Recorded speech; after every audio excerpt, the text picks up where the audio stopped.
बेटी दोनों का एक साथ पुनर्जन्म हुआ और वे समय में 10 साल पीछे लौट गए। लेकिन माँ ने अपनी मेहनती और काबिल बड़ी बेटी का साथ छोड़ दिया और अपने बुढ़ापे के लिए अपनी आलसी छोटी बेटी पर निर्भर रहने का फैसला किया। लालची छोटी बेटी तुरंत पेंशन वाले पिता को चुनने के लिए दौड़ी, जिससे बड़ी बेटी के पास अपनी गरीब माँ की देखभाल करने के अलावा कोई रास्ता नहीं बचा। माँ बड़ी बेटी और उसके टैक्सी ड्राइवर पति के साथ एक किराए के अपार्टमेंट में रहने लगी।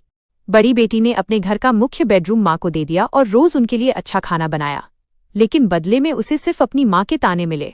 माँ उसे अपनी छोटी बहन की तुलना में कम सफल और कम अमीर होने के लिए कोसती रहती थी। 10 साल तक माँ के इस मानसिक उत्पीड़न को सहने के बाद बड़ी बेटी का दिल का रोग इतना बढ़ गया कि उसकी मृत्यु हो गई। जब बड़ी बेटी की आंखें खुलीं तो उसने पाया कि वो 10 साल पहले उसी दिन पहुंच गई है जब माता पिता अपनी देखभाल की जिम्मेदारी सौंप रहे थे। इस बार माँ तुरंत छोटी बेटी के साथ रहने के लिए दौड़ पड़ी। बड़ी बेटी को तुरंत समझ आ गया कि उसकी माँ का भी पुनर्जन्म हुआ है, लेकिन माँ एक महत्वपूर्ण बात भूल गई। पिछली जिंदगी में छोटी बेटी ही थी जिसने असल में माँ को साथ रखने से मना किया था। बड़ी बेटी ये सुनकर शांत रही। उसे पता था कि पिछली जिंदगी में छोटी बेटी पिता को केवल एक मुफ्त नौकर नैनी की तरह इस्तेमाल करने के लिए ले गई थी, जिससे काम के बोझ के कारण 60 साल की उम्र से पहले ही पिता की मृत्यु हो गई थी। इस बार बड़ी बेटी ने अपने पिता की रक्षा करने का फैसला किया।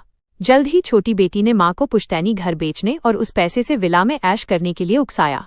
बड़ी बेटी ने विरोध किया क्योंकि उसे पता था कि छोटी बेटी का पति धोखेबाज है और वो विला केवल किराए पर लिया गया है।